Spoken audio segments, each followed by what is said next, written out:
Fechou. Olá, muito bom dia, seja bem-vindo a mais um Sensei Podcast. E a saúde é importante? A gente vai ver isso no programa de hoje. Antes de falar do nosso entrevistado, vou falar um pouquinho aqui dos nossos parceiros, aquilo que faz a coisa aqui acontecer, aquilo que deixa a gente trazer esse conteúdo riquíssimo e de qualidade. A Equifome, melhor aplicativo de delivery da região, você pode pegar um lanche, evitar de ter que lavar louça depois de um date, né? Aquele climazinho todo legal, não é a hora de lavar louça, então pede um lanche no Equifome. E se acabou o gás, você pode pedir até gás, farmácia também, tudo mais no Equifome. Bonin Pneus, a melhor recaustadora de pneus aqui da nossa região para toda a linha pesada. Então, Bonin Pneus, vá lá, faça um orçamento que é bastante legal lá. Já estive lá visitando lá o dono da empresa com algumas tecnologias novas bem legais lá, tá? Karatê Rovi Dojo, porque Karatê é educação, Karatê é transformação. Se você quiser evoluir seu filho, trazer com eles bastante experiências boas, bastante disciplina, respeito, leva lá no Karatê Rovi Dojo e Academia Dual Power, a melhor academia da região. Porém, hoje também uma excelente academia. A gente vai entrevistar um dono de academia aqui, já vou falar sobre ele. Academia Dual Power, muito boa, inclusive. Vou lá de vez em quando malhar lá, com excelente qualidade no atendimento. Vamos lá, nosso entrevistado de hoje, 52 anos, mas não parece. Não parece, já vou falar já, não parece. Instrutor de tênis de mesa, professor técnico, já foi agricultor, servente pedreiro, encanador, ajudante de produção, marceneiro, almoxarife, comércio e indústria de sorvete, fazia trabalhos acadêmicos, garçom, professor no estado por 3 anos e hoje na prefeitura desde 99. E desde 2002 também com a academia, e se eu não me engano a primeira academia daqui do município. Já malhei lá também, posso garantir que é uma academia excelente, tá? Gosto muito do atendimento lá também. Técnico de tênis de mesa, é casado com a Lilian, excelente profissional também. Pai do Marco Antônio e do João Pedro. Estou falando hoje com o Volney Poçamais. Seja muito bem-vindo, Volney. Obrigado. Currículo invejável, Volney. Poxa, que legal, quanta coisa. Você é natural de Ibirama, né? Natural de Ibirama. E foi também para Rio do Campo? Foi isso que a gente estava falando antes? É. Eu nasci em Ibirama em 72 e em 73 a minha mãe, que morava em José Botê pertencia a Ibirama, ela voltou para Rio do Campo, né? E levou 5 filhos junto com ela e a gente morou lá até os 16 anos. Aí ela migrou para Joinville, naquela época, 89, buscando outro tipo de trabalho e levou os filhos. Eu era mais novo, com 16 anos. Eu fui trabalhar lá e eu acabei migrando para Joinville e em 96 eu voltei para Rio do Campo e trabalhei 3 anos no estado, onde eu prestei o concurso público para Ibirama em 98 e em janeiro de 99 a prefeitura me chamou aqui para ingressar no quadro de professores do município e eu vim para cá, né? Na época eu já estava concursado no estado também, através da secretária de Educação na época, a dona Selma Grosch, e o secretário da Administração na época era o Odir Vaz. Eles acabaram fazendo uma proposta para mim vir para Ibirama trabalhar na educação. A escola do Ponto Chique, a Crista, estava no projeto, né? E dos requisitos que tinha para ser escola era ter um professor no município que tivesse a carteirinha do MEC, que é o Ministério da Educação e Cultura. Então, eu não tinha nenhum professor no município que tinha essa carteirinha. E eu tinha essa carteirinha. Do MEC? Do MEC. Como é que consegue a carteirinha do MEC? Na época, o professor, quando saía da faculdade ou da universidade, né, ele, além de ganhar o diploma, ele tinha que fazer o registro no MEC, para ele ser professor habilitado. Ele não seria um professor habilitado sem ter o registro no MEC. É que nem hoje tem o CREF, né, só que não pagava anuidade, né? Mas tu tinha que encaminhar o teu diploma lá para ver se ele não estava falsificado. E lá devia ter um registro de informações e é onde eles forneciam essa carteirinha. Que nem a carteirinha do CREF, assim, né? A física, né? E aí você, com aquela carteirinha, você passava a receber como habilitado no estado. Então, eu trabalhei basicamente, me formei em 95. Né? Educação Física. Educação Física em Joinville, na Univille. E só pude receber como professor habilitado em outubro de 96, porque a carteirinha do MEC você encaminhava para Florianópolis e lá tinha toda uma burocracia e demorava quase um ano para ela ficar pronta. Caraca. Hoje em dia, com a tecnologia que tem aí, e-mail, coisa é rápido, mas na época não era assim, não. Você tinha que se dispor a um dia até Florianópolis, né, com os documentos em mão, para daí fazer todo o processo, que demorava bastante tempo, né?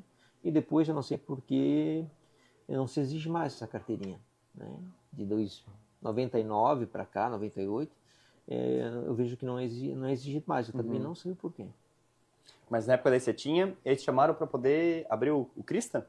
Porque era exigência? Não, eles estavam mudando aqui as escolas do município. Na época tinha a nucleação das escolas, tipo Cilim, né? Ele veio para o Crista, né? A Vila Panorama veio para o caminho da estação, né? Ribeirão das Pedras veio para o Areado. Essas escolas foram fechando os núcleos pequenos e foi mudando o currículo através da LDB, que é de 96, e automaticamente eles precisavam contratar professores para fechar a grade curricular, né? Então a educação física como componente curricular, ele estava na grade e tinha que se fazer os concursos para atender à exigência da lei. E nesse atendimento à legislação e o quadro de professores serem formados, né? Que até ali os professores que entravam na rede não eram formados. O concurso de 98 foi o concurso que efetivou os primeiros professores com nível superior no município de Ibirama. E educação física, eu fui o primeiro. Ainda sou o primeiro, né, que tem mais tempo de serviço como professor de educação física. Né? Então, até ali não tinha nenhum professor, até o concurso de 98, não tinha nenhum professor nem na área de pedagogia, que era somente o magistério. E a partir da LDB ali se exigia que os professores tivessem curso superior. Então, teve todo um movimento aqui na região, assim, o pessoal ia para Getúlio, ia para Rio do Sul, fazer a faculdade de pedagogia, porque era uma exigência para passar no concurso. Não se fazia mais concurso sem nível superior a partir dali.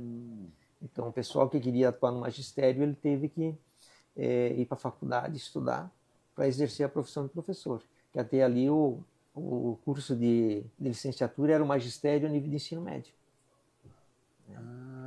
Fazer um ensino médio, tipo um ensino médio profissionalizante? Técnico para poder ser professor. Aqui, se eu não me engano, era o Eliseu Guilherme, que tinha à noite no ensino médio, né? Tinha o curso de magistério da época, né? Que o professor fazia o curso técnico para ser professor. Entendi. E aí a lei, a LDB de 96, ela criou essa ruptura de que o professor precisava ter faculdade de pedagogia. Eu lembro um pouco da criação do Crista. Eu acho que eu estudava no Gertrude na época, ou no Eliseu. Eu lembro que eu conversei com meu primo, ele disse, eu não quero ir pro Crista porque não quero, eu gostava de onde estava. E eu acabei não indo porque eu acho que estava uma série adiante, e ele acabou estudando no Crista também, acho que nos primeiros anos. Faz tempo já. Que legal. O primeiro professor da área municipal de educação física. O que te levou a gostar dessa área, educação física? Eu gosto pelo esporte, né? Eu sempre fui adepto do esporte, né? Quando eu era criança, mesmo trabalhando na agricultura, nosso passatempo era jogar futebol. Então, finais de semana, jogar campeonatos de futebol, né? Tinha mais 2 irmãos, vizinhos, né? Todas as famílias tinham em torno de 4 a 8 pessoas, em média, né? Então, se juntava 2, 3 famílias, dava um time de futebol. Então, facilmente se fazia um time de futebol. E era o que se tinha na época para se fazer, né? Não tinha a tecnologia que tem hoje em dia, e o que a gente via na televisão, basicamente, o que passava quando a televisão pegava, era futebol. Futebol. Né? Então, quem tinha uma bola, normalmente os vizinhos se reuniam lá para jogar. Né? Então, essa bola normalmente era ganhada uma vez por ano, né? No Natal, e enquanto ela durava, tinha futebol. Que legal. E aí Era uma época com mais saúde. E essa até os 16 anos, né, eu, em Rio do Campo, assim, basicamente só jogava futebol, porque eu tinha, né, depois veio o futebol de salão, que hoje é o futsal, né? E quando eu migrei para Joinville, lá eu tive no início um pouquinho de dificuldade de fazer a prática, porque é por grupos, eu não conhecia ninguém, mas dentro da escola, do ensino médio, um professor de matemática, eles jogavam final de semana e foi o que me convidou e continuei a praticar lá. Né, o futebol, né, que era isso, e sempre tinha o sonho de criança de ser jogador de futebol, né, também tinha esse sonho, mas nunca tive a oportunidade. Como talvez 80% da juventude mais daquela época, hoje também ainda, né, hoje talvez não mais tanto, mas naquela época 80% queria ser jogador, né? Na época sim, hoje não, porque o esporte, assim, a variação de modalidades criou outras expectativas, né, Então, mas na época, sim, era o futebol, né? Então, esse gosto pelo futebol fez eu crescer no meu primeiro emprego em Joinville, né? A trocar de empresa para outra empresa porque eu jogava futebol e eu trabalhava na empresa de 3.000 funcionários e tinha os jogos internos. E dentro desses jogos internos, os setores davam prioridade para quem praticasse algum esporte para disputar os jogos internos. Então lá, a minha ida para buscar, que era Carrocerias Nilson, que fabricava ônibus, a minha ida para o setor de marcenaria foi para jogar futebol no setor, para representar o setor da marcenaria do segundo turno nos jogos internos da Buscar. Caraca. Então lá de dentro da Buscar, eu acabei ficando conhecido, porque jogava os campeonatos internos. De certa forma, até jogava bem, né? Nunca fui treinado assim como em CME clube, mas me destacava, né? E a minha mudança de setor dentro da empresa também veio por essa questão de jogar. Né? Me levou para o setor da marcenaria, para o almoxarifado, e dentro do almoxarifado eu acabei fazendo parte da seleção das carrocerias Nilson para jogar o campeonato do SESI, né? Que é o Serviço Social da Indústria, lá. E eu jogava pela empresa lá, dentro de 3.000 funcionários, ser um dos 11 que está lá é bem difícil. Que legal. Então o esporte te abriu portas para ti, então. Sempre.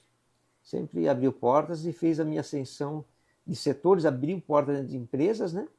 E deu a credibilidade para mim levar as equipes da própria empresa a disputar campeonatos, torneios, que envolvia boi, porco, ovelha, né? E normalmente a empresa ela confiava em mim os recursos para pagar a inscrição, para levar os funcionários, né? Lá, e eu tinha essa credibilidade, né? Então isso foi um dos fatores que me segurou dentro do esporte, né? Porque eu gostava de jogar, né? E não cobrava nada para fazer esse serviço, né? Então acabei me aproximando de pessoas, fazendo contatos por essas questões. Que legal, um baita network, então. Você acha que hoje em dia o pessoal que está começando, ingressando no esporte ainda pode levar isso como exemplo, assim, essa referência de como o esporte pode abrir portas para as pessoas, como pode levar o pessoal ao nível acima? Eu acho que as pessoas acreditam pouco nisso ainda, né? Que o que o esporte pode fazer é de transformação na vida de uma pessoa. Eu acho que as famílias incentivam muito pouco perto das oportunidades que o esporte pode oferecer, porque o esporte ainda é visto muito como gasto e não é visto como investimento. Por exemplo, um atleta que faz futsal, voleibol, tênis de mesa, karatê, ele ele não aprende só a modalidade, ele aprende respeito, ele aprende disciplina, ele aprende valores que ele vai carregar para o resto da vida. Além de desenvolver o sistema cardiorrespiratório, circulatório, né, a questão da composição corporal dele, a força muscular, a resistência muscular, né, que é fundamental para a saúde, porque antes de você ser um atleta, você tem que ter saúde. Né? Você não vai ser um atleta sem ter saúde primeiro. Então, o primeiro quesito é ter saúde. Então, quando você pratica um esporte que bota o corpo em movimento, a primeira coisa que você vai desenvolver numa criança é a saúde. Né? Que a educação física tem esses dois lados. Né? Ela trabalha com a questão da saúde e trabalha com a questão do pedagógico. Né? Dentro das escolas, por exemplo, ela é mais voltada ao pedagógico. Né? Mas o esporte em si, ele trabalha muito com a questão da saúde, que é questão de higiene pessoal, né? O esporte tu faz tu suar, mas ao mesmo tempo você tem que ter medidas de higiene para tratar o corpo sobre essas questões. Né? Massa, que importante. Vindo da escola hoje, estive dentro do curso de Educação Física da Prefeitura, junto contigo, eu achei fantástico, tá? A abordagem de como você pensa hoje a Educação Física na escola, a importância e tudo mais. E o que você tem para falar hoje, principalmente quem está assistindo, os pais, assim, ó, como que a gente pode pensar na escola como formação de crianças na área de educação física? A escola, né? Ela, como basicamente o primeiro, antes era só a escola, mas agora nós temos os CIs também, né? Centro de Educação Infantil. As escolas é o primeiro contato que se tinha até pouco tempo atrás da criança com outras crianças para brincar. Então, na verdade, era uma questão social, né? Então, eu vejo a primeira oportunidade da criança ter contato com coordenação motora, força, né? Então, se toda criança tem esse acesso, né, e ela praticar esses esportes, para desenvolver essas habilidades que ela precisa ter em qualquer esporte, que é força, velocidade, agilidade, resistência, né? Ela vai carregar essas habilidades para o resto da vida, né? Todas as qualidades físicas que uma criança precisa ter, ela não precisa só para a saúde, mas ela precisa principalmente aprimorar elas para o esporte. Então eu vejo que é o primeiro contato que ela tem. E a dificuldade que eu vejo maior hoje dos pais assim entender que a educação física não é somente uma brincadeira. Ela envolve aprendizagens, ela envolve desenvolvimento de habilidades. Habilidades que na idade adulta você vai carregar aquilo. Uma criança, por exemplo, até uma menina, até a primeira menarca, que é a primeira menstruação, ela vai desenvolver muito a coordenação motora dela. Mas a partir da primeira menstruação, ela vai ter que trabalhar arduamente para desenvolver pouco, né? Às vezes, depois da primeira menstruação, ela vai trabalhar 4, 6 horas por dia para desenvolver 10%. E até ali ela pode desenvolver 100, 200, 300, 400% da capacidade dela, porque ela está na fase de crescimento e desenvolvimento através dos hormônios. Então, a educação física dentro da escola, eu vejo a importância dela desenvolver essas habilidades para dar a oportunidade da criança ter acesso ao esporte, né? Porque todas as crianças passam na escola. Já no centro de treinamento, do karatê, do tênis de mesa, do futsal, o percentual é bem mais baixo, né? Então a criança criar esse gosto, porque muitas vezes ela cria o gosto porque o pai ou a mãe, alguém da família pratica, né? Mas se ele não tiver essa referência dentro da casa dela, ela precisa buscar fora. No meu caso, eu busquei fora. Minha mãe não jogava, né? Meu pai gostava de corrida de cavalo, briga de galo, né? Então, assim, eu tive que buscar essa referência fora. Eu me espelhei em outras pessoas. Então, a importância de ter referência. E o professor, não só de educação física, mas todos os professores são referências para as crianças. Então, é uma responsabilidade muito grande de quem está à frente dessas crianças ser esse modelo, ser esse exemplo, para estar lá, para ser referência para elas, né? Então, eu sempre tive essa preocupação. E também tive o desafio assim de criar nos meus alunos essa adesão ao esporte, né? O esporte primeiro era educacional, né? Depois veio de rendimento, né? Que hoje eu já passei o esporte educacional, assim, que hoje eu estou mais focado no rendimento, porque até o ano passado eu só tinha mais 10 horas dentro da escola, né? E então eu trabalhava mais com rendimento, que era 30 horas, né? Então meu trabalho, né, de 2009 para cá, ele teve mais focado a área do rendimento. Tênis de mesa. Tênis de mesa, né? Que é o que fez o marco chegar em 2018 aos Jogos Escolares Nacional, que é a fase escolar, que é o 12 a 14 anos, né? Terceiro lugar no individual, terceiro lugar na equipe e segundo lugar na dupla mista, fazendo a final com a Julia Takahashi, que é a menina que jogou a Olimpíada no ano passado representando o Brasil e fez a final da dupla mista com o Marco e a Mariazinha de Poseidon. Que legal! Né? Aos 13 anos. Que massa! Como é que é ter um filho assim tão destacado assim? Como que a gente pode produzir um filho campeão em alguma área? Não existe um atleta desse nível sem família. Família é importante. É o foco principal. A família tem que apoiar, a família tem que se abdicar, né? Tem que ter muito empenho dele, mas tem que ter muito empenho da família, porque são muitos finais de semana, o esporte não é feito durante a semana, não é no horário que eu quero, não é no dia que eu quero. Às vezes você fica 4, 6 meses viajando todos os finais de semana para a competição. Então a família tem que se abdicar isso aí para poder atender essas exigências que o esporte exige da pessoa. Entendi. Tem muita gente que olha, o filho do outro é campeão, não sei o que e tudo mais, mas eles não entendem que não vem só da criança, vem do pai e da mãe que tá em casa também dando suporte para... E é suporte financeiro, suporte emocional, né? Tempo também, precisa ter tempo, precisa tirar tempo. Precisa tirar tempo, precisa buscar a ajuda de outros profissionais, né? Tipo a psicologia ou o treinamento mental, né? Você precisa de outros profissionais, você precisa da parte nutricional, que é nutricionista, você precisa da preparação física, você precisa da parte técnica do esporte, a parte tática do esporte, né? Aprender com os outros, né? Trocar informações, né? Viajar, né? Tipo, eu fiquei em 2016 uma semana em São Paulo com detecção de talentos da Confederação Brasileira de Tênis de Mesa, Na época o Marco tinha 11 anos. Eu peguei minhas férias de julho, que eu tinha recesso em escola, e eu fiquei uma semana lá com um recurso próprio. Então, ir atrás, né, dessas informações e fazer essa troca de informações, né? Essa parte que mais faz você crescer é você aprender com os outros. Né? Você não sabe tudo, né? Mas você ir atrás e aprender com os outros é o grande diferencial. Né? Eu não nasci sabendo tênis de mesa, como eu falei no começo, eu era do futsal. E o que me fez ir para o tênis de mesa foi a dificuldade de dar aula na Escola do Crista. A Escola do Crista se inaugurou em 2000, né? E em 2004 dava um mês de chuva, por exemplo.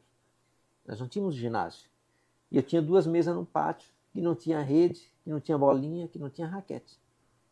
E eu pedi R$2 para cada aluno para a gente comprar. A gente comprou 8 raquetes, 2 redes e umas 70, 80 bolinhas. E ali começou o tênis de mesa no Crista. Né? 2005 teve uma participação nos Jogos Escolares. 2006 os Jogos Escolares foram em Ibirama, os representantes foram aqui de Ibirama.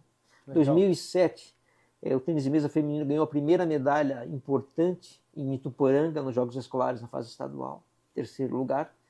2008 não houve participação, 2009, 2010, 11, 12, nós sempre chegamos no regional, sempre, com a Escola do Crista, no masculino e no feminino, representando a escola. Né? Legal. Em 2013 a gente teve a Karine Rinaldi, que chegou entre os 3 na fase regional, sem disputar um estadual. Ela tirou a Hanif na disputa de 3º lugar e perdeu na semifinal para Alexia Nakashima, que era atleta da seleção brasileira. Né?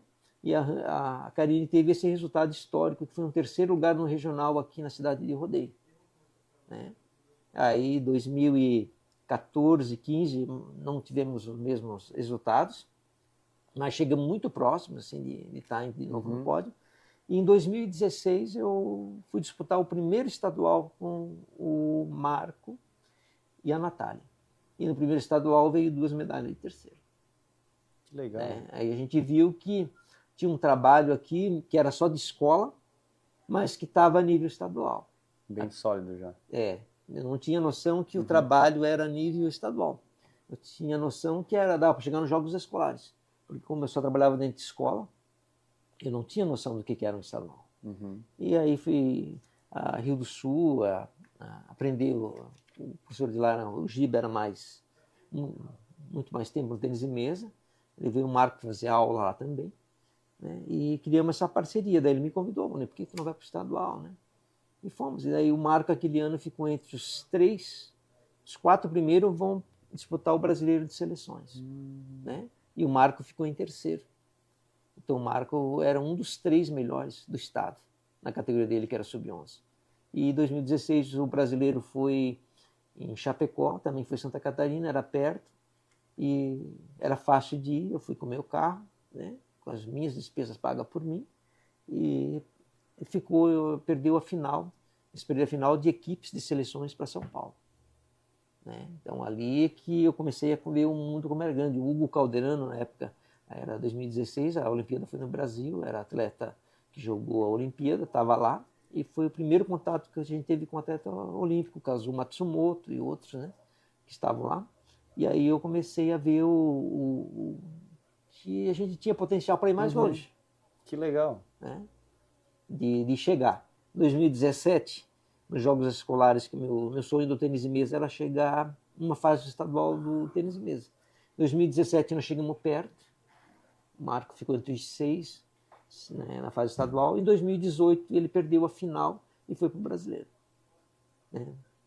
Aí em 2019 ele foi morar em São Bento do Sul, porque aqui eu não tinha horas de treinamento de tênis de mesa. Eu fazia isso tudo das minhas horas de folga, que era sábado e domingo. Isso que eu ia perguntar, tem um baita de um tempo de abdicação ali também, né? Para esse trabalho todo. Não é só ir lá dar aula durante a educação física e esperar o resultado acontecer. Também teve horas extras ali de boa vontade para chegar nesse resultado. Muito.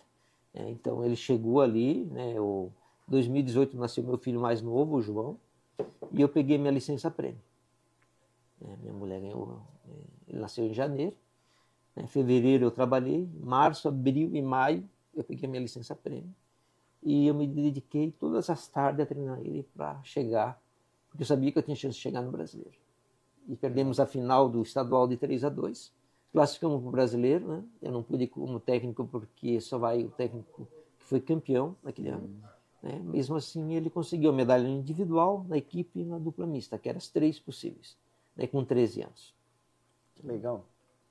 E em 2019, daí ele surgiu a oportunidade, ele disputou 2 seletivas para a seleção brasileira, em 2017 e 2018, né?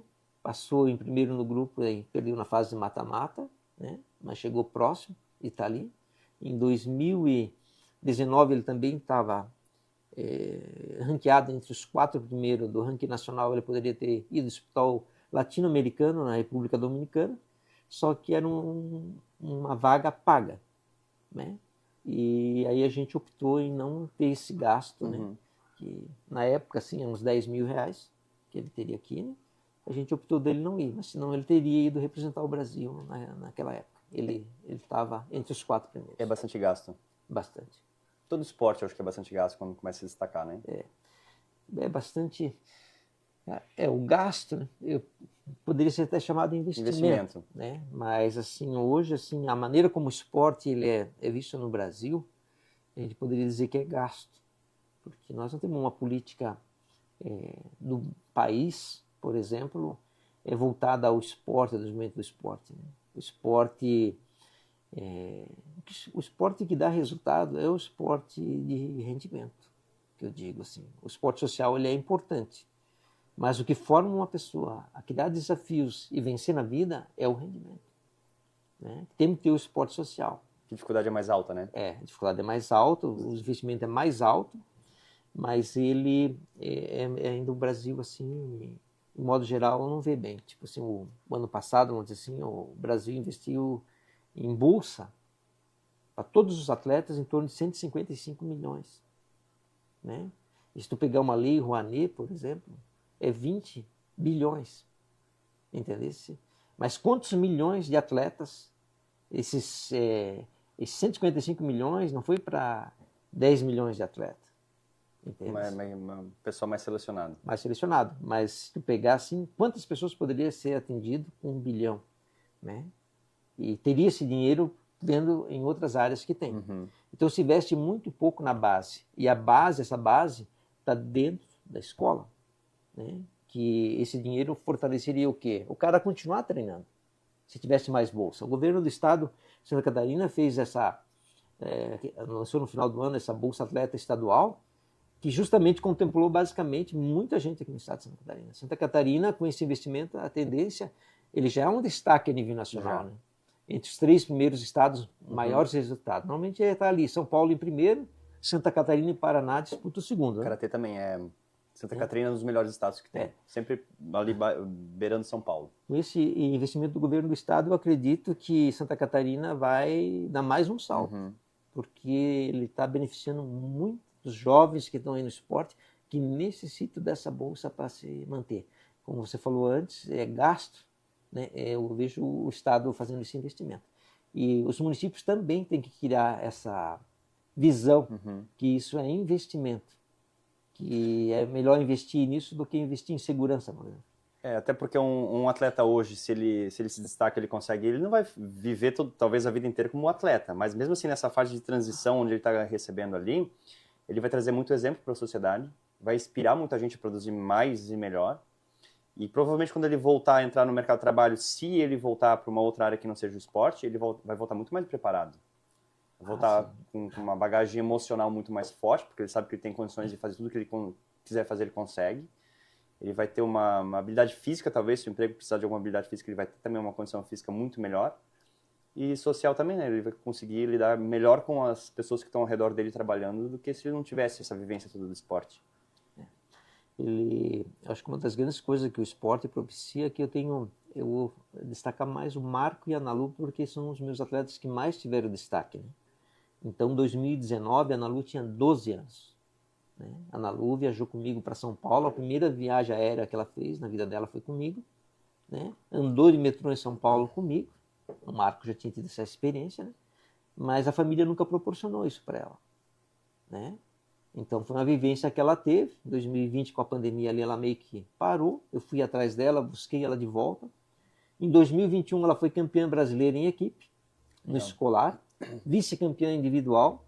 Em 2022, ela foi novamente campeã em equipe, no 15 a 17, e terceiro lugar no individual. E em 2023, ela foi vice-campeã brasileira em equipe, num jogo que começou 10 da manhã e terminou 13h40 da tarde. Caraca. Um jogo de tênis mesa, de equipe. Nós perdemos para São Paulo. Cansativo? De 3-1, mas o jogo demorou basicamente 3 horas e meia de tênis mesa. E no outro dia, a Ana Lu se sagrou campeã brasileira no individual, em 2023. Então, o que proporcionou essa vivência a Ana Lu foi o esporte. Ela viajou em 2021 para o Rio de Janeiro com as despesas pagas. Em 2022, ela viajou para Aracaju com as despesas pagas, né? Que eu ali fui como técnico porque o Marco foi campeão estadual no 15 a 17. Em 2023 ela foi para Ribeirão Preto, São Paulo.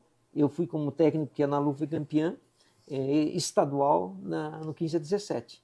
Então quem é o campeão estadual vai como técnico. Então 2022, 2023 eles me proporcionaram daí viajar como técnico porque eles foram campeão estadual. Que massa. Então, assim, proporcionou para eles, mas proporcionou para mim também, né, de como técnico, no masculino em 2022 e no feminino em 2023. E a Ana Lu pôde viajar o Brasil, basicamente com as despesas pagas. Isso abre o horizonte, né? Abre horizontes. Que ela começa a ver coisas melhores no mundo inteiro. Não, eu posso mais? Posso mais? Isso. Que legal. Isso ela sabe que se um dia ela tiver algo além do tênis de mesa, ela sabe, não, eu posso estar num lugar bem melhor colocado no mercado de trabalho, na minha posição pessoal, social, do que se eu tivesse só lá, sem uma vivência nenhuma de como que é uma cidade grande, outro estado, outro país. Que legal. O ano passado, por exemplo, a Ana Lu foi vice-campeã estadual no 15 a 17, mas mudou o regulamento, lá na fase estadual mudaram o regulamento, ela não pôde participar. E esse ano, a Confederação Brasileira entrou em contato com ela, agora semana passada, já objetivando em 2025 ou 2026 uma possibilidade de ela jogar um WTT, que é uma etapa do Mundial fora do país.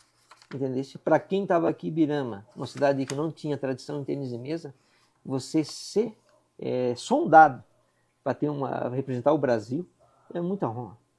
É um orgulho, né? Orgulho. É um orgulho. Já pensou ver a bandeira brasileira tremulando lá, bem alto, lá e eu cantando o hino brasileiro?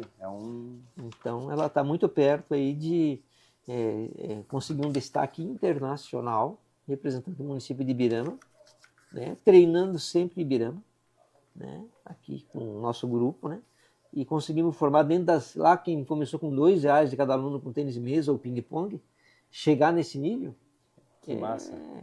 É muito trabalho, é muita dedicação, e não só minha, né, dos atletas, né, que hoje a Ana Lu estuda no Instituto Federal Catarinense, ela tem 2 tardes disponíveis para treinamento e o resto é final de semana, basicamente. Que massa. Né? Então é muita dedicação deles, assim, que se empenham e acreditam no potencial que eles têm, né, que não basta só o técnico acreditar. Legal. Eu acho que isso cresce muito para eles, né? Porque a hora que eles começam a entender que eles têm potencial para ir muito mais longe, eles fazem o que eles quiserem da vida. Se eles quiserem ser médico, piloto de avião, né, qualquer coisa grande, sei lá. Eles sabem que tem potencial. Potencial e E vão inspirar gerações, né? Vão inspirar gerações. Quem sabe daqui 20, 30 anos estão eles ali como técnico também, trazendo muitos outros talentos, viajando o mundo também. Abre a porta, não só para ser atleta, mas para ser professor, para ser técnico, né? Para ser... Hoje eu estou numa situação de administrativa também, porque sabe como o esporte funciona, né? Sabe como o esporte funciona a nível nacional, né? Que o esporte a nível educacional dentro de uma escola é uma coisa, né? A nível municipal é outra, a nível estadual ou regional já é outra, a nível nacional é outra e a nível internacional é outra. São visões diferentes, né? Realidades diferentes. E realidades diferentes. E necessidades diferentes também. Provavelmente esses jovens aí, quando tiver seus filhos, a orientação que eles vão dar aos filhos deles vai ser melhor do que a que eu dei para o meu filho, porque eu não tinha essa experiência. Eu aprendi no caminho essa experiência com eles, né? E eles já passaram, eles vão ter outra formação para ensinar para os filhos deles ou para os alunos deles, porque eu não tive essa experiência como atleta, como professor. Eu aprendi ela no caminho com eles. Então, então essa vivência de esporte pode até deixar os jovens hoje pais melhores. Pais melhores. A orientação que eles vão dar para os filhos deles de como as coisas funcionam e como o esporte funciona, daqui 10, 15 anos eu tenho certeza que Birama terá assim, uma geração de pais, se persistirem aqui em Birama, que vão orientar os filhos deles de modo diferente, por causa dessas experiências. Que legal. Né? Eu vejo isso claramente, né? E não só no tênis de mesa, eu vejo isso, o Atlético, quando teve Ibirama aqui, trouxe o futebol, né? Outras experiências que vieram para cá, o badminton aí com o Pablo, né? O taekwondo com o Fernando, o Jean, você, o Mário, o Jeremias com o karatê, né? É uma geração que mudou geração.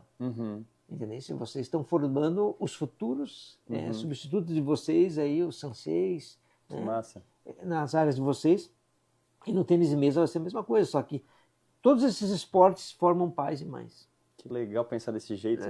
Realmente faz todo sentido, né? Porque se eu tenho uma vivência no esporte, não é só eu saber como ensinar meu filho a dar o melhor chute de bola ou, né, o melhor passe, é depois como orientar ele numa situação de risco, de perigo, numa situação com outros colegas dele da escola, como lidar melhor com os problemas, né? Que hoje falta muito, assim, o pessoal saber lidar melhor com os problemas, com os desafios, de forma emocional. E o esporte dá uma base muito boa para isso. Exatamente. O esporte, ele faz você do choro ao sorriso. Né?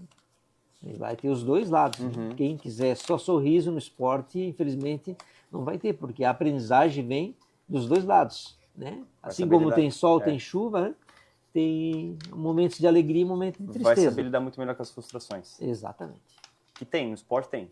O tempo todo. Tempo todo. E aí quem sabe lidar melhor com a frustração se destaca, porque persiste por mais tempo. Exatamente. E assim, cai e levanta o tempo todo. Que legal. Na parte financeira, quais são as dicas hoje que você tem para dizer assim, o atleta hoje está com dificuldade, ou o pai hoje está com dificuldade, não consegue, e vê um desafio enorme, às vezes intransponível, não é. Mas às vezes a pessoa também não tem uma vivência e vê que é um desafio intransponível, porque custa caro levar o Marco para treinar em outro lugar, competir em outro lugar. E quais são hoje as ferramentas que a gente poderia ter? Acho que a ferramenta principal hoje para desenvolver o esporte num município, que nem o nosso, vou falar do nosso assim, né? É fortalecer as associações. As associações, uma associação forte, né? Ela trabalha para o município. Eu vejo que se a gente tiver um fortalecimento, engajamento maior e reconhecimento da importância desse trabalho dentro do município, a gente vai facilitar as coisas, em todas as modalidades. Entendeu? Que é preciso ver, uma associação não é de um técnico, não é de uma pessoa, é uma associação de pais, de professores, de alunos engajados sobre isso, que... E líderes fortes, provavelmente. Né? Exatamente. Precisa ter. Que o esporte vai juntar pessoas, né? Em forma de sociedade. Né? Não é para um esporte ser melhor que o outro, mas criar indivíduos que às vezes têm característica para determinado esporte. Né? Às vezes a pessoa escolhe um esporte pensando no dinheiro, né? E às vezes a pessoa escolhe um esporte pelas habilidades físicas que ela tem, pelo biotipo físico, né? Tipo, um jogador de voleibol com 1,50 não vai ser, de certeza. Não vai dar certo. Então você procurar também dentro da questão genética, encaminhar o teu filho para aquilo que ele tenha sucesso. Né? Ele já começa por aí, né? Que você ele não vai ser bem sucedido em determinados esportes, mas sempre vai haver um esporte que ele vai conseguir desenvolver o corpo dele, a mente dele, né? Porque a gente, quando fala do esporte, às vezes a pessoa pensa que é só o atleta, né? É o ser humano, né? Que quando a gente tem um AVC, por exemplo, né? A gente fica paralisado os movimentos de um lado do corpo. Significa que todo movimento é uma ação cerebral. Porque as pessoas veem muito pouco isso, né? Que o esporte é tão importante para o cérebro. Eles pensam que é pelo corpo, né? Tanto que aquela questão da educação física cuida do corpo e mente, né? Não é o corpo separado da mente, é uma coisa só. Né? Que o cérebro está interligado. Legal falar nisso. E que não é separado. Eu tenho 29 anos de sala de aula. Esse ano é o primeiro ano que eu vou estar 100% fora, né, Adronei? E eu vejo assim que nos cursos de licenciatura, para qualquer área da escola, principalmente os cursos de pedagogias, quando você tem formação de professor, se fala muito sobre conteúdo e pouco sobre o cérebro. Como que o cérebro aprende? Então, nesses 29 anos de sala de aula, o ano passado foi a primeira vez que veio um formador dentro do município de Ibirama que falou basicamente sobre o cérebro. Muito pouco isso. Eu passei dentro da faculdade 4 anos, se falou muito pouco sobre o cérebro. Entendeu? Então, qualquer movimento que eu faça é uma ação cerebral. Qualquer massinha que eu fizer, qualquer corda que eu uso para movimentar o meu corpo, eu movimento o cérebro. É psicomotor. Psicomotor. Entendeu? E que hoje se trabalha muito separado. Quando se fala em educação, hoje fala em livro didático, fala em notebook, fala em tecnologia, mas não se fala sobre o cérebro. Então, assim, eu vejo que a administração pública, tanto prefeitos, secretários de educação, os próprios vereadores, né, pensam muito pouco sobre o cérebro. Que se a gente tem uma cidade com uma mentalidade empreendedora, não vem do livro didático, vem da mentalidade que se tem, vem do pensamento. Esse pensamento é construído coletivamente. Mentalidade diferenciada. Exatamente. E a pessoa provavelmente, quem se destaca é porque não é porque tem uma habilidade só física diferenciada, é porque tem habilidade mental diferenciada. Exatamente. Então, sem habilidade mental, que é em parte intelectual, não tem processo que funcione. Em qualquer área da vida. Né? Eu estudei um pouco isso é um dos motivos de eu fazer podcast, não falei, desenvolveu mais algumas habilidades minhas. E tudo que eu descobri que se eu preciso mudar uma parte mental minha, uma forma de pensar diferente, o acesso melhor que a gente tem é o corpo. Então, se eu precisar mudar alguma forma de pensar, o melhor acesso que tem é o corpo. Como é importante essa ligação, né, psicomotora, é o motor agindo dentro da nossa mente. É incrível isso. Exatamente, porque quando você faz uma atividade, né, vamos dizer, tem crianças, por exemplo, assim, hoje com as deficiências que estão aparecendo aí, o autismo, vários problemas assim dentro das escolas assim de crianças com deficiências, né? Muitos laudos. Às vezes essa criança não consegue nem equilibrar uma bolinha na palma da mão. E é uma habilidade motora.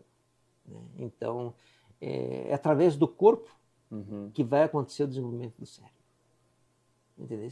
É a estimulação, né, que vai acontecer isso. O autismo, principalmente, está se mostrando aí cada dia mais eficaz. O melhor tratamento é a parte psicomotora.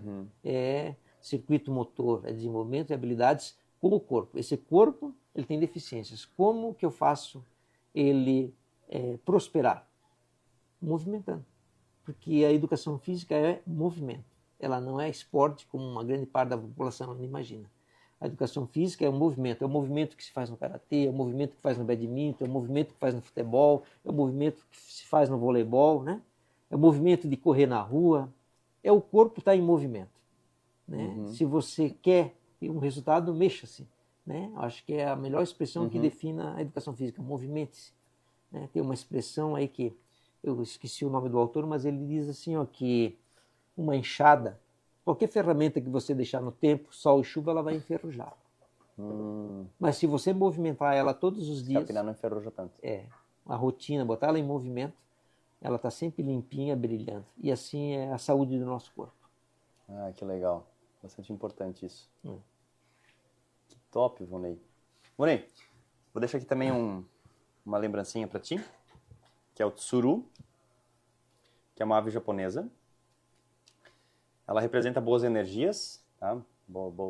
E normalmente no Japão ela é dada de presente também para alguém representando boas energias. Daí eu fiz aqui agora, aproveitei para fazer, sempre dou para os meus entrevistados. Existe a lenda dos 1000 tsurus também. Quem consegue fazer 1000 tsurus realiza um desejo. E aí eu vejo hoje, eu acho bastante real isso, mas não por questão mágica, mas porque quem consegue dobrar 1000 passarinhos desses aí é porque tem disciplina. E se tem disciplina, consegue fazer 1000 desses, vai ter disciplina em correr atrás do sonho que muitas vezes tem. Quantos falta para chegar no 1000? Já fiz. Já fez? Já fez. Só falta realizar o sonho agora. Mas tem tempo. Tô de boas. Então, já fiz uns bem pequenininhos assim, e tava lá dando aula, falando com os alunos, dobrando, olhando, dobrando. Já tava tão experiente que eu já conseguia dobrar a maior parte sem olhar o que eu tava fazendo já. Sim. E é que nem qualquer atividade que a gente faz no dia a dia. Se a gente repete muitas vezes o processo, igual no esporte, a gente repete muitas vezes o processo, a gente acaba ficando tão bom que se torna automático. Exato. Se torna algo fácil. Então eu já dobrava tsuru sem precisar olhar. Aí eu cuidava da turma olhando, dando os comandos lá, das aulas e dobrando o papelzinho lá e já cheguei a fazer 1000. E eu já dou de presente para meus entrevistados. Eu acho que a grande questão hoje na nossa vida, né, tudo aquilo que a gente faz, né, com excelência, vem através da repetição. Acho que é essa questão de repetir, muitas vezes, né, tornar-se no automático. Assim a gente cria bons hábitos e a gente muda os que a gente precisa mudar, né, através da repetição. Né? A gente simplesmente tem que começar. Legal. Outra coisa também, queria te perguntar, tecnologias. Elas hoje mais ajudam ou mais atrapalham? Você falou que a gente precisa se movimentar, o corpo precisa estar em movimento, né? Mas hoje eu vejo que tem muita gente que está já atrofiando, musculatura aqui, e o celular eu vejo hoje mais como um empecilho do que como um auxiliador. Que na verdade hoje, assim, para a criança eu vejo prejudicial, né? Para o adulto eu vejo como essencial por causa do trabalho. A gente não consegue mais trabalhar sem a tecnologia. Né? Mas para a criança eu vejo muito prejudicial porque como ela tem deficiência na parte motora, né? Ela fica muito tempo parada, né? E o corpo precisa estar em movimento, principalmente quem está na fase de crescimento e desenvolvimento. Né? Então ali eu vejo... as crianças não saem mais para brincar na rua. Não brincam mais, ou por questão de segurança, também estão isoladas por questão de segurança. Né? Hoje tem câmeras basicamente espalhadas para tudo quanto é lado. Né? Tem essa questão da segurança, muitos, né, protege os seus filhos, né, por questão de segurança. Mas para o adulto ela se tornou basicamente, né, até para certos estudantes, né, ela é essencial, né, como o programa aqui também é através da tecnologia. Isso é um problema de uma via de mão dupla, até porque as crianças hoje aprendem por repetição, né, e normalmente as crianças estão em casa vendo o pai com o celular na mão. E aí elas provavelmente também querem, porque elas veem que o pai está dando atenção para o celular porque deve ser algo interessante. E é um problema tanto na mão dos pais hoje quanto na mão dos filhos. Eu vejo isso como um problema. Mas o importante, eu acho que talvez a gente se policiando aos poucos, né?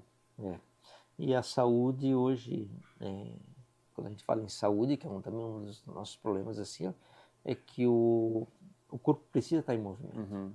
Então, assim, a tecnologia faz tu ficar mais tempo sentado, parado, né? Tipo, abrir um portão, você vai no controle, né? Então, tu se movimenta bem menos. Então, é uma questão de saúde pública também, essa questão, né? Eu, nesses 29 anos de sala de aula, eu sempre avaliei meus alunos com testes físicos, né? Então, de 30 alunos numa sala de aula, não tem 5 que atendem os critérios de saúde. Entendeu? Então, se você pegar esse dado, isso é que eu falo de escola pública, que a escola pública ainda o cara não tem todas as tecnologias como a pessoa que tem um recurso financeiro maior que a escola particular tem. Aí uma televisão no quarto, um tablet, um celular. Exatamente, um portão eletrônico, né? Então, se pegar a escola particular, por exemplo, ela deve ter o índice ainda maior. Entendeu? Então, se tu pensar assim que tu prepara essa criança para a vida, né? Então, se na fase escolar, nesses 29 anos, que eu tive ali, eu avaliando as crianças com testes físicos e tive essa percepção, de certeza a saúde pública vai ser um problema. Caraca. Que ela não está assim, não tá tendo essa visão ainda dentro da... que é uma parte que a escola, essa parte educacional da escola. Por exemplo, hoje uma corda para pular é mais importante do que um celular, uma criança. Uma bola para ela bater no chão, ela é mais importante que um celular. Falasse isso no curso, inclusive, eu fiquei bem admirado. Falou do teu menino mais novo que pulou a corda em casa. Fala um pouquinho sobre isso. Achei incrível isso. A gente tem uma rotina assim que ele começou pulando 5 pulos, né? E a cada semana a gente foi aumentando um pulo, né? Legal. Até ele chegar no 20. E quando ele chegava... Tem quantos anos agora? Agora ele tem 7. 7. Né? E até ele chegar no 20. E aí com 20 com os 2 pés para frente, 20 com os 2 pés para trás, 20 só com a perna direita, 20 só com a perna esquerda, que é a questão de lateralidade, né? E todo dia ele tem que fazer. Os primeiros... Eu já fiquei feliz porque eu já fazia com a minha menina também. Eu dizia para ela pular corda, só que ela não era boa e eu não incentivava tanto. Mas aquela semana eu cheguei em casa e disse, não, pode pular mais agora. Aí ela gosta de assistir televisão também, é um problema em casa. A gente também tenta cortar o máximo que pode. Aí em alguns dias ela quero assistir televisão. Pode assistir. Depois pular tantas cordas. E vai tentando. E eu achei muito legal, porque assim, eu falei 10, ela não consegue 10. Aí, até ela chegar no 10, ela tem que repetir muitas vezes. Isso. Muitas vezes. E repetir, repetir. Isso também é bastante importante, porque ela entende que o processo não é fácil, que ela vai ter que buscar um pouco mais, mesmo com dificuldade, e persistir também. Aí foi legal, ela começou a pular. Quantos anos ela tem? Ela tem 6. E assim, eu vejo que é muito pouco, eu vejo que a coordenação dela motora não é uma das melhores, ela tá aquém do que eu acho que ela deveria estar, mas eu acho que ela ainda está à frente de muita criança. Com certeza. Só o fato de estar tentando, ela já está na frente da maioria, de mais de 80%. E eu já tinha corda em casa, então eu gosto de estimular bastante também. Assim, Adornei, eu acho que assim, a vida, assim, ó, na educação dos nossos filhos da escola, às vezes as pessoas acham que vai precisar de grandes investimentos. Ela só precisa de atitudes assim como tu fez com a tua filha. Isso já faz mudar a educação. Como a criança chega na escola? E antigamente ela chegava subindo em árvore, ela chegava fazendo um monte de coisas, carregando fumo, carregando milho, fazendo trabalho de força na agricultura, né? Ela tinha essa percepção e esse conhecimento motor. E hoje tudo a escola tem que fazer. E os pais acham que eles têm que fazer grandes coisas. Não precisa.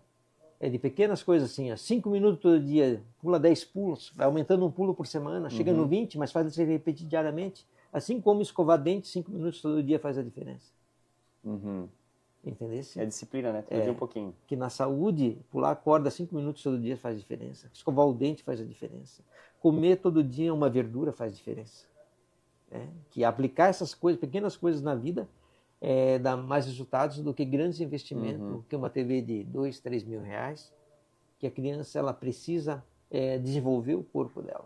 Né? A sexualidade dela, que vai, depois de adulta, vai depender dessas experiências que ela teve com o corpo enquanto criança, que vai desenvolver o corpo dela, vai desenvolver a musculatura da perna, a musculatura do abdômen. Querendo ou não, se ela estiver mais bonita no futuro, com um corpo mais bonito, ela tem a chance de uma seleção melhor, né? Ela vai selecionar melhor o parceiro ou a parceira dela. E a autoestima. Né? Autoestima. Exatamente. É uma chance menor de depressão depois. Exatamente. Porque essa força de vontade de querer pular 10 pulos, e depois se você bota 11, ela querer superar o 11, vai ser o que ela precisa para superar as dificuldades da vida dela. Você tem que querer. Você tem que buscar. Né? Sair da zona de conforto. Né? E criar desafios, essa mentalidade na criança é de pequenas coisas assim que se desenvolve. Você pode pagar depois o psicólogo e tudo. Mas ele ainda assim, você vai ter que fazer essas coisas em casa. Que é sair da depressão. Se vai no psicólogo, ele tem ferramenta para trabalhar depois, né? Sim. O psicólogo já fez uma coisa legal? Já fiz. Pronto, tá aí, ó. Usa como base isso, então. Isso. E é o esporte. Que legal. Vonei, e empreender? Foi a primeira academia da cidade? Na época em 2000 cheguei aqui em 99, em 2000, a dona Áurea Radolf e a Elisa abriram a academia, né? Ali na frente do Paço Municipal. Em 2001, elas me procuraram para trabalhar como professor. Né? Então, eu ganhava um percentual para trabalhar ali como professor ali toda noite e algum outro horário que eu tinha disponível de manhã. Só que eu trabalhava com arbitragem de esportes também, final de semana.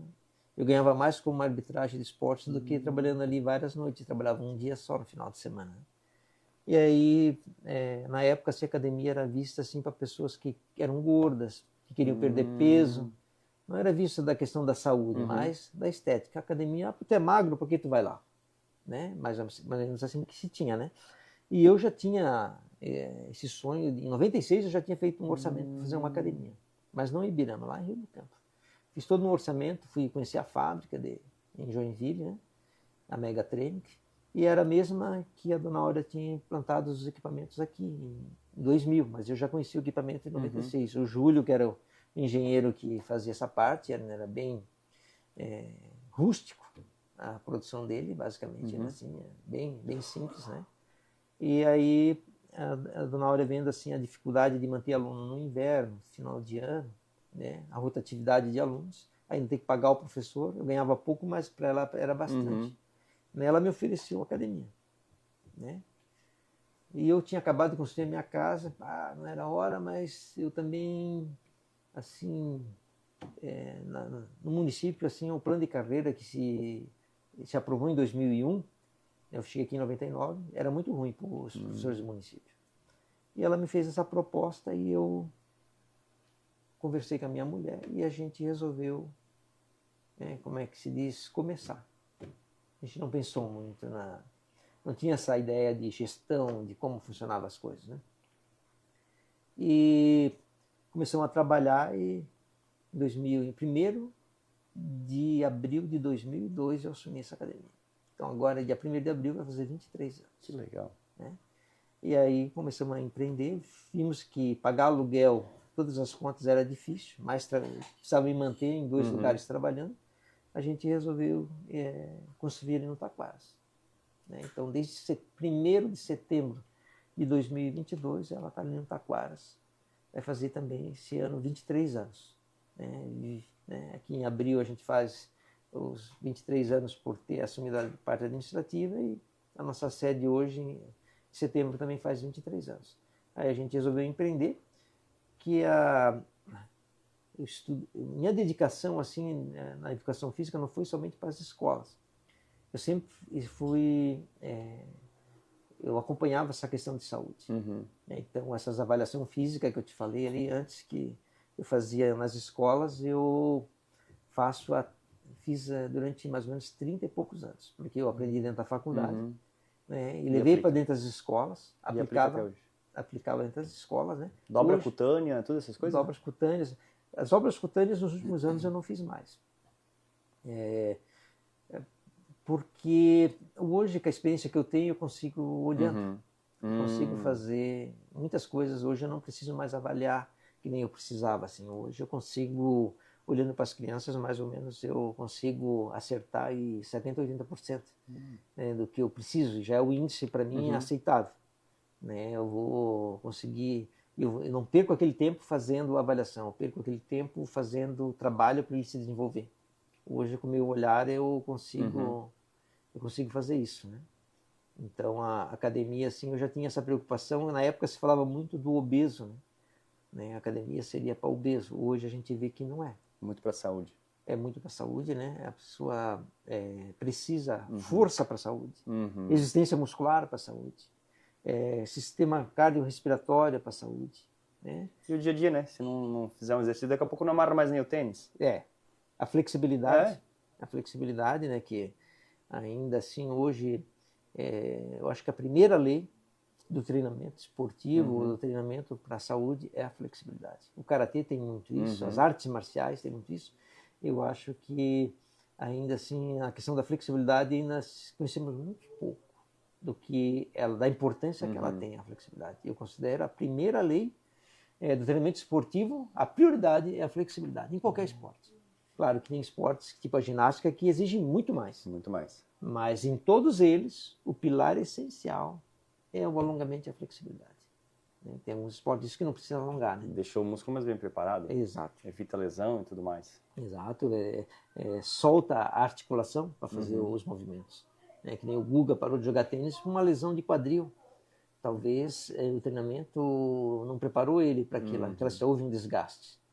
Isso pode ter sido a flexibilidade, pode ter sido a força, pode ter sido a resistência. Mas a gente tem certeza que é o esforço repetitivo e não causou a prevenção daquilo lá. Isso é que nem fazer uma revisão no teu carro, né, de amortecedor, por exemplo. Você precisa fazer a prevenção, né, corrente, dentada e tal. O corpo também precisa dessas revisões e dessas prevenções, né? Tu não leva no mecânico lá, mas tu tem como fazer atividade, né? Por exemplo, eu tive uma lesão em 2023 ali, rompi o tendão de Aquiles, né? Para me recuperar, eu fui fazer movimento. Não vai ficar parado. Então, se eu tenho uma lesão, eu não vou ficar imobilizado, sentado, esperando a dor passar. Eu tenho que ir na fisioterapia. O que ele vai fazer lá? Alongamento é a primeira coisa. Caraca. A flexibilidade é a primeira coisa. Não é treinamento de força. É dar mobilidade àquela região. Né? Quebrou um braço, né? Ficou imobilizado. Primeira coisa é dar mobilidade. Essa mobilidade é alongar e dar flexibilidade, a movimentação para a articulação. Isso é alongamento e flexibilidade. Lubrificação até do próprio músculo, né? Isso. Que legal. Ô Ney, dá os teus contatos ali da rede social, telefone, que alguém quiser conhecer a tua academia. A academia fica no Taquaras, né? A gente tem a rede social, a Academia Ritmo Vital, ela não é aberta ao público, a gente tem um sistema de trabalho que a gente não tem a gente sabe que não consegue atender todo mundo, né? E são públicos que procuram determinado atendimento, a gente tem essa visão já de alguns anos, né? De que há públicos que querem levantar muito peso, há públicos que querem cuidar da saúde, né? Há públicos que gostam mais um treinamento para esporte, né?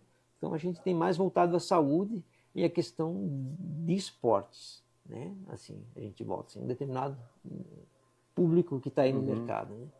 E a gente atende de segunda a sexta-feira, né? De manhã cedo das 5h30 às 9 da manhã e no período vespertino das 15 às 22 horas, de segunda a sexta-feira. Tem o nosso contato ali pelas redes sociais, né? Que é o Instagram, o Facebook, que é a Academia Ritmo Vital, ou o meu contato, que é a Lilian Possamay e o Volney Possamay, ou o Marco também, que hoje é nosso instrutor, né? Embora se faça engenharia de software, é o nosso instrutor também, é atleta aí desde os 11 anos. Tem bagagem. Hoje tem 20 anos, foi campeão brasileiro no ano passado pela seleção catarinense, aos 19 anos, né? Agora já é adulto, né? Disputa a categoria adulto também.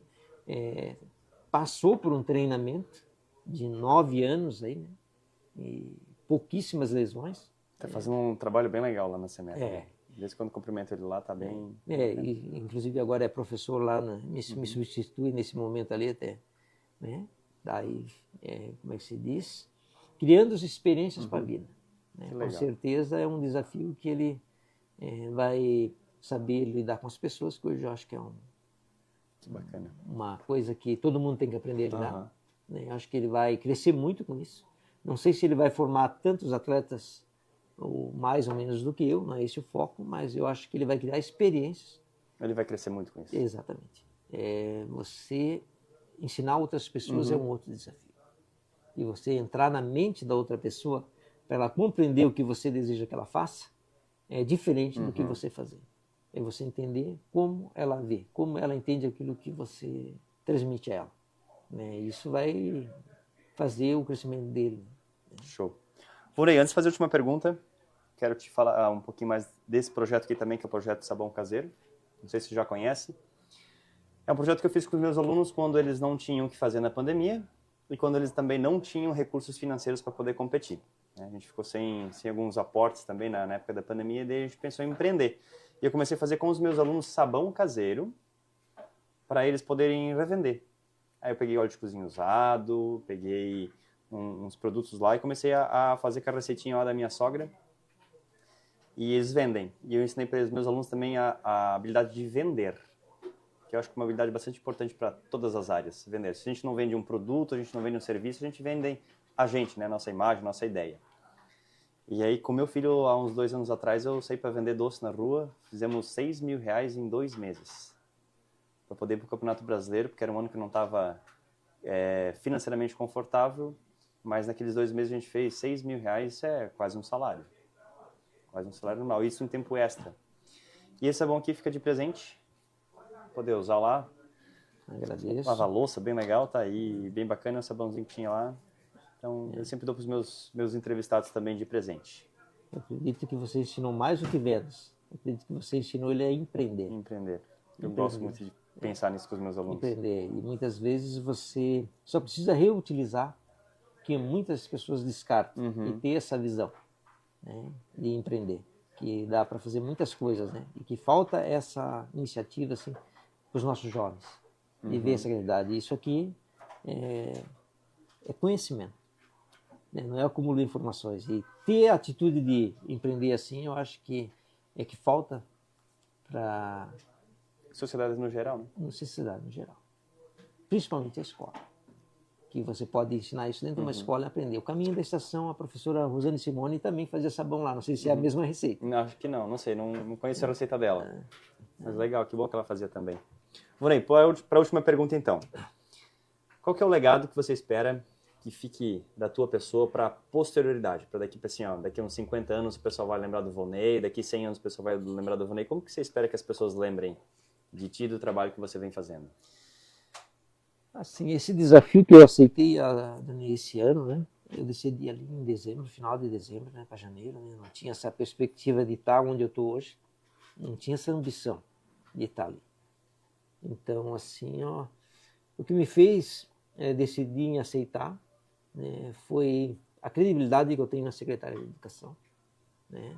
Acho que é uma pessoa que representa muito bem os anseios que a educação precisa ter no município, né? E eu percebi assim que eu com 52 anos eu já tinha atingido meu objetivo, que era muito mais do que ser campeão estadual. Eu fui campeão brasileiro como técnico. O que eu, dentro de um ginásio, dentro de uma escola, iria fazer de melhor do que eu já fiz? Era saindo de lá. Eu teria que ajudar as outras pessoas a chegar também. Então, 52 anos, eu acho que eu teria como ajudar essas pessoas. Principalmente na escola, porque eu tenho uma vida destinada à escola. São 30 anos esse ano destinado à escola. Eu aprendi tudo lá dentro da escola. Nunca tive um cargo político, né? Não estou num cargo político, né? Porque eu não fui escolhido por ser de um partido político. Eu fui escolhido pela minha história, pelo meu trabalho. Eu espero deixar, assim, as associações de Ibirama mais fortes. Espero que daqui a uns anos, o fato de eu deixar minha empresa um pouco de lado, a minha família um pouco de lado, eu fortaleça essas associações. Independente do esporte que esteja. Independente do lugar que cada um esteja.